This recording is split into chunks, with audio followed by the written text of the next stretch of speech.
Your haircut is either working for you or against you. Right now, no middle ground. And the women who look 10 years younger than their age? It's not luck. It's one decision, the right cut, chosen on purpose. The wrong haircut quietly flattens your cheekbones, pulls the eye downward, and adds 4 to 6 years to how your face reads before you've even left the bathroom. You don't feel it. You just feel like something is off and you can't name it. This video covers 3 cuts that actually lift your face and 3 that are quietly doing the opposite. And part 3, I want you to stay for part 3, because it's the one swap most women over 60 have never been told about, and it changes photographs completely.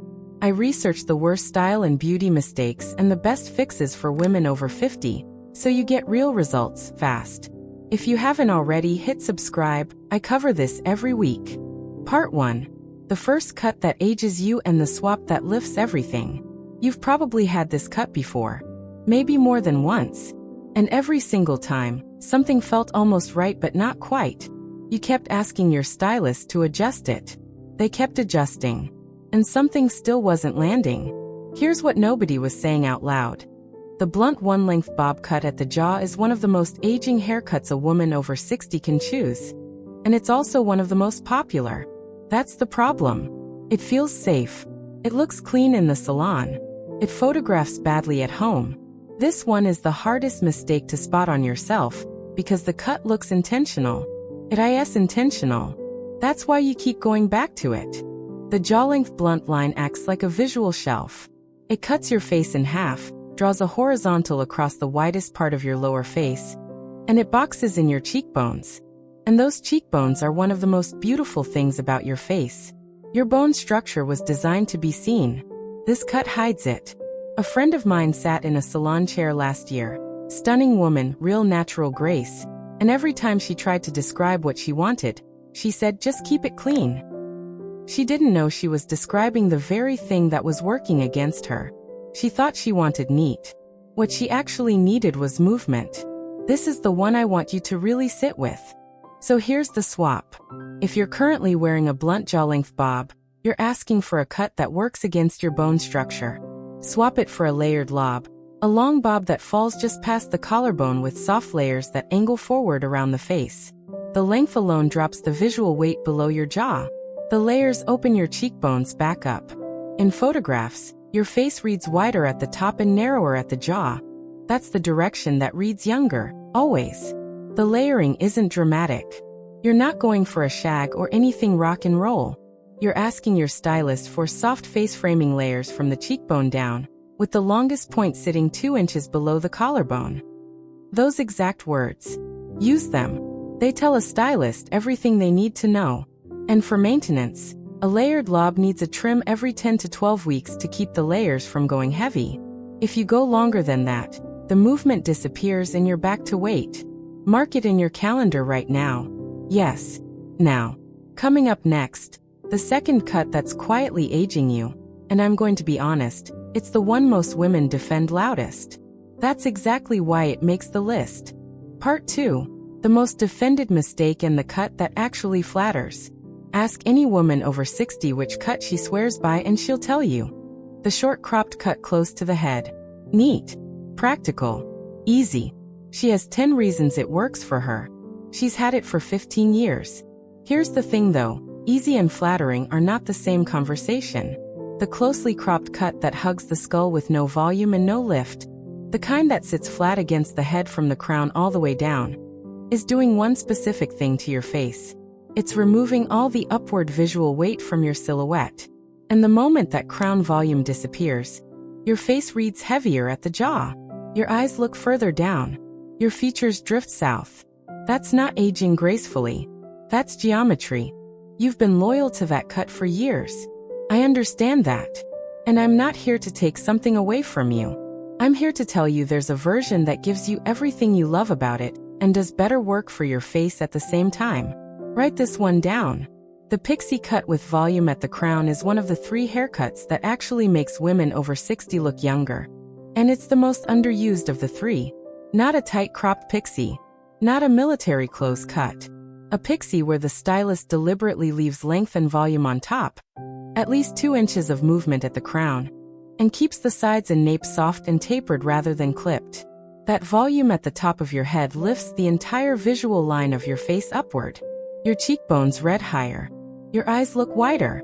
Your jawline looks more defined because the eye is now drawn up, not across. The swap is this. If you're wearing a flat cropped cut with no crown height, ask your stylist for a textured pixie with volume built into the crown using a longer top section. Minimum 2 inches on top, softly tapered at the sides and nape, not clipped. The difference between a flat crop and a volumized pixie is about 1/4 inch of length on top, and the right styling technique. That's all. A woman with fine silver hair in her 60s can carry this cut better than almost anyone. For maintenance, this cut stays sharp with a trim every 6 to 8 weeks. Because the volume comes from the length on top, you don't want it growing past 3 inches, or it starts to flatten itself.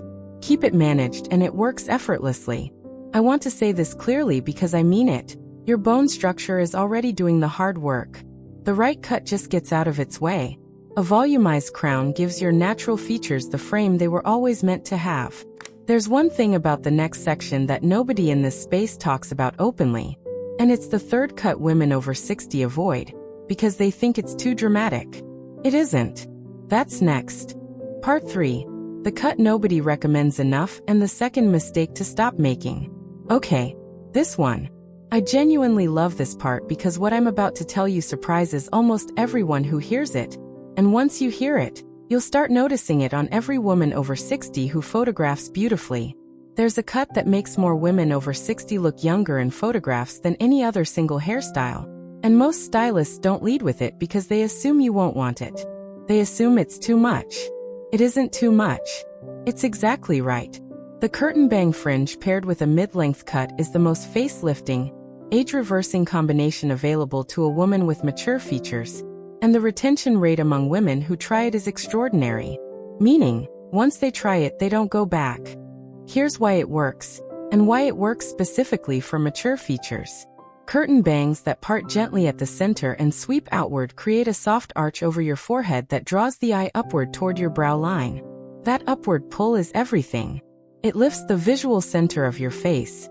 Your eyes become the first thing anyone sees instead of your jawline. And your forehead, which many women over 60 have been covering completely or leaving entirely bare, gets framed in a way that softens it without hiding it. The women who message me most about this, every single one of them said the same thing. I thought bangs were for young women. They're not. They were never just for young women. The right bang for the right face is for any woman at any age who wants her eyes to be the first thing a camera finds. This one is everything. Now, the second mistake I need to name in this part, and it connects directly to the bang conversation. The heavy solid fringe, the kind that cuts straight across at the brow with no movement and no parting, is the bang version that ages rather than lifts. It shortens your forehead visually, presses down on your brow line, and compresses the upper third of your face. The effect is the opposite of what you want. The swap is simple. If you're wearing a heavy solid fringe cut blunt at the eyebrow, ask your stylist to convert it to a curtain bang by cutting a center part into the existing fringe and allowing the ends to feather outward. The change takes 10 minutes in the chair. The result in photographs is immediate. For maintenance, curtain bangs need a light trim every 4 to 5 weeks to keep the part clean and the sweep accurate. Let them grow past that, and they start to read heavy again. A quick 5-minute trim keeps them working at full strength. What's coming in part 4 is the third aging cut, and honestly, it's the one that floors most people because it doesn't look wrong when you're wearing it. It only looks wrong in photographs. And if you take any photos at all, that's the one you need to hear. Part 4, the third cut that lifts and the final mistake hiding in your photographs. Have you ever looked at a photo of yourself and thought, that doesn't look like me? Not in a vain way. Just, something in the image isn't showing what you see in the mirror. You look more tired, more settled, more, somehow smaller. That's not the camera. That's the cut. There's a specific silhouette that photographs heavily on women over 60, and most women don't recognize it until they see the before and after side by side. It's the graduated bob, short and stacked at the back, longer at the front, and it's been a staple recommendation for decades. Here's the problem. The stacked back creates a rounded shape at the nape that photographs wide. It visually widens your neck and your jawline. In portraits, it pushes the horizontal plane of your face outward. Not a lift, a spread. And a spread reads as weight. Here's what makes this particular mistake so hard to catch. The cut looks structured and intentional.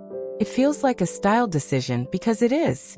But there's a reason certain women always seem to photograph with more definition, more lift, more energy in their face, and a rounded stacked nape is almost never part of that picture. The third cut that makes women over 60 look genuinely younger is the face-framing shag with a soft middle part. I know.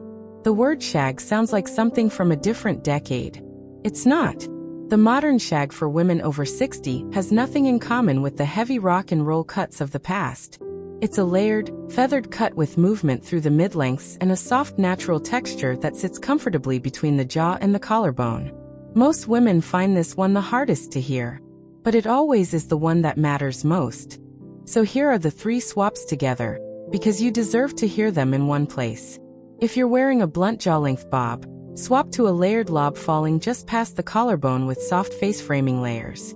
If you're wearing a flat, closely cropped cut, swap to a volumized pixie with at least 2 inches of lifted movement at the crown.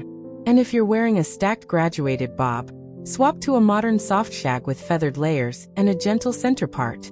Every single one of these swaps can be described to your stylist in one sentence. You don't need to show a photo, though it helps.